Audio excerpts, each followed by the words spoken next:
Hello my friends, in today's video we will take a look at Sony A7R III. The main reason why I am making a 2021 update video about this camera is the introduction of A7R IIIA, which is a modernized version of the original A7R III. The other reason why I am making this video is that the output from A7R III is in my opinion much more useful and manageable now than it was 3 years ago. I was finally able to travel abroad, so there will also be a change of scenery in this video. I've been using the regular A7R III, but I will show you the new A7R IIIA display, which is the main difference. A7R III uses a well-known 3rd generation Sony full-frame body. I'm personally a big fan of this design. It is only 12.5 cm wide and it weighs 657 grams. Considering the amount of technology that is inside of this camera, I still think that Sony didn't get enough credit for packaging of their 3rd generation full-frame cameras. The build quality is generally very good. It uses a magnesium frame and it feels solid. This is probably a 3.5 years old review unit, and apart from some minor scratches, it is actually in a really good shape. The weather sealing isn't as good as with 4th generation, but it can still survive a reasonable amount of bad weather. That is probably a price for a very compact size. A7R III uses a 42.4 megapixel backside illuminated full-frame sensor. Even by 2021 standards, this is still a great sensor. The amount of detail that you can capture with this sensor is still outstanding. 42 megapixels is enough basically for any kind of publishing platform, including fine art prints and 8K digital publishing. A7R III also doesn't have a low-pass filter, which is a logical choice in a camera that is supposed to capture a maximal amount of detail. The extra resolution is also useful for cropping, and it provides a lot of flexibility for reframing.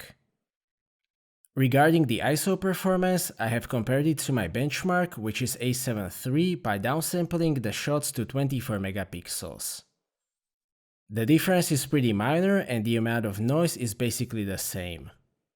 ISO 3200 is very clean on both and perfectly usable.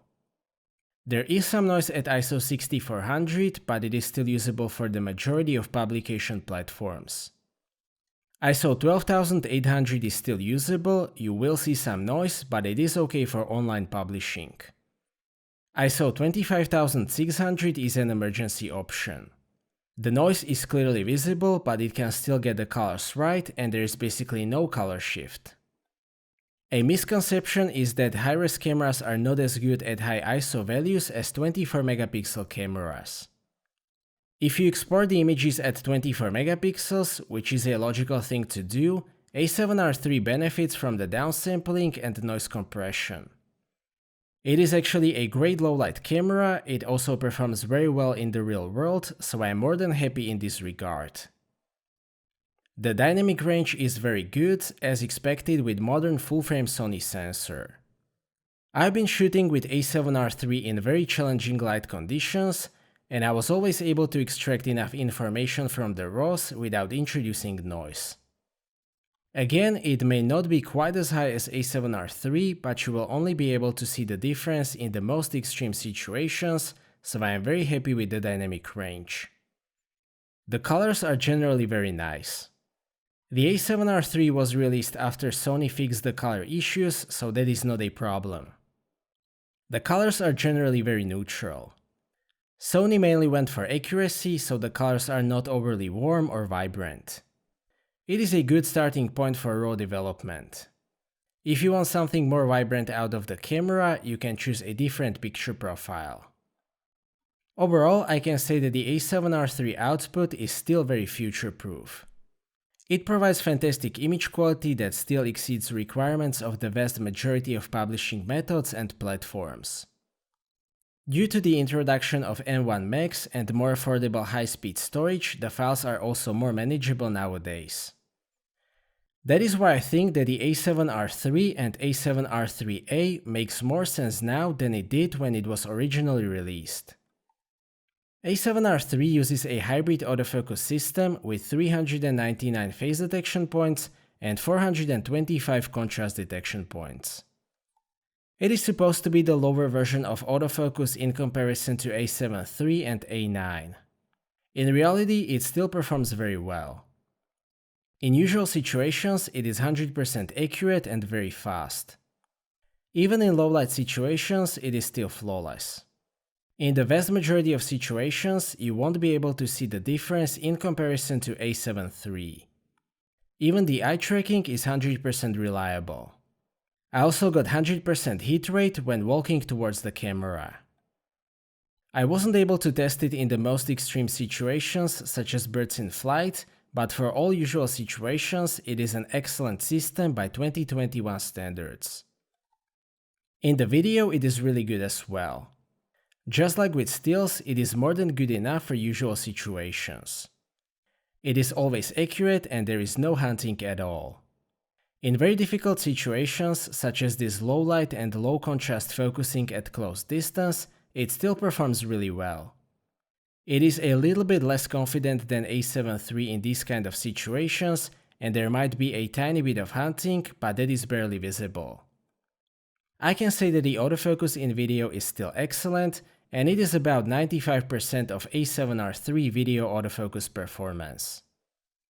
Sony's A7R series are mostly stills-oriented cameras, but the A7R III is also a very capable video camera.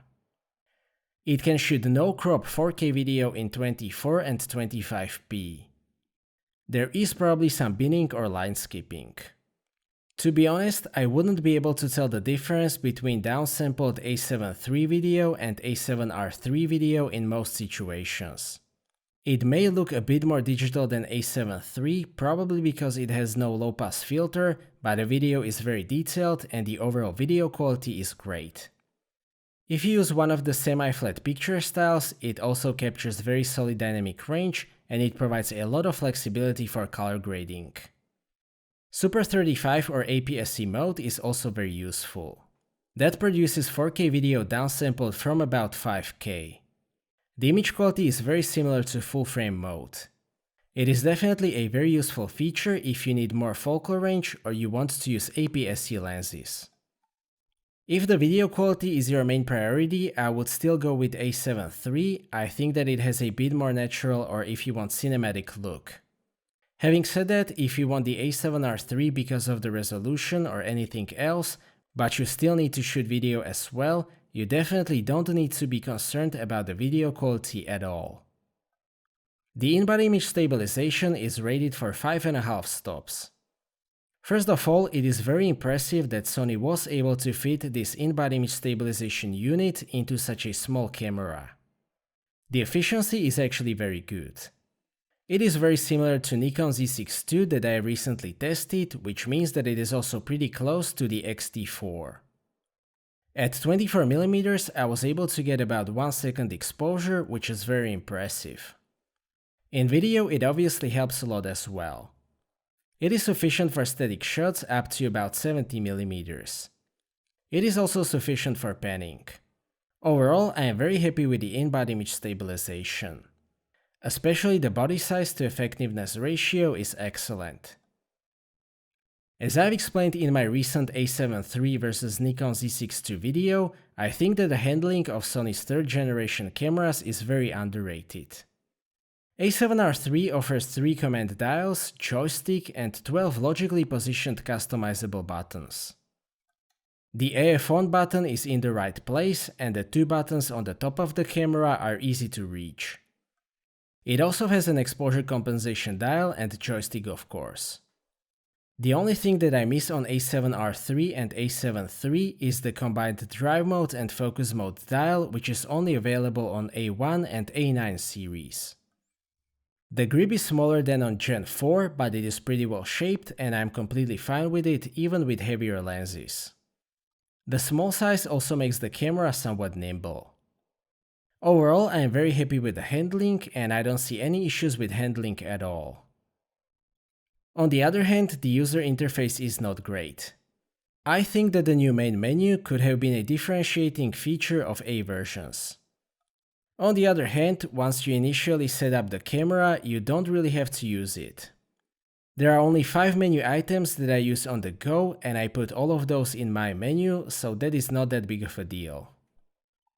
The function menu is highly customizable, so I use that one a lot on the go. In combination with highly customizable buttons, it makes the operation of camera very hassle-free. Unfortunately, you can't control it using the touchscreen. The main difference between A7R III and A7R IIIA is the new screen. I have already used this new 2.36 million dot panel on Fujifilm GFX 100S. This is the best display that is currently being used on cameras. It is very sharp, very bright, and simply a joy to work with. It is a lot brighter than 2.1 million dot panel on Nikon and Panasonic cameras. It is a very welcome upgrade, and it will definitely make the whole camera feel more up to date. The viewfinder uses a 3.69 million dot panel with 0.78 times magnification. It is not as impressive as the latest 5.7 or 9.4 million dot viewfinders, but it is completely fine to use and it saves some space. A7R III can shoot 10 frames per second with mechanical shutter and autofocus continuous, which is very impressive. The only downside is significant lag on the screen. You can get rid of that by shooting 8 frames per second. The buffer can take about 30 RAWs, which is also impressive with 42 megapixels. The buffer clearing is very slow though, which is to be expected. If you don't need to shoot more than 30 frames at a time, A7R III can actually be a very capable sports or wildlife camera. A7R III has 2 SD card slots, but only one is UHS 2 compatible. That is fine for all-round use, although 2 UHS 2 card slots would be nice. That could have been upgraded with the A versions. The A version would also get USB 3.2 interface, although I am not sure how many people actually use USB for data transfer. The battery life is also excellent. It is rated for 650 shots, which is outstanding value. Realistically, you can take well over 1000 shots on a single charge, depending on the usage. You can also charge the battery in camera using USB-C or micro USB port.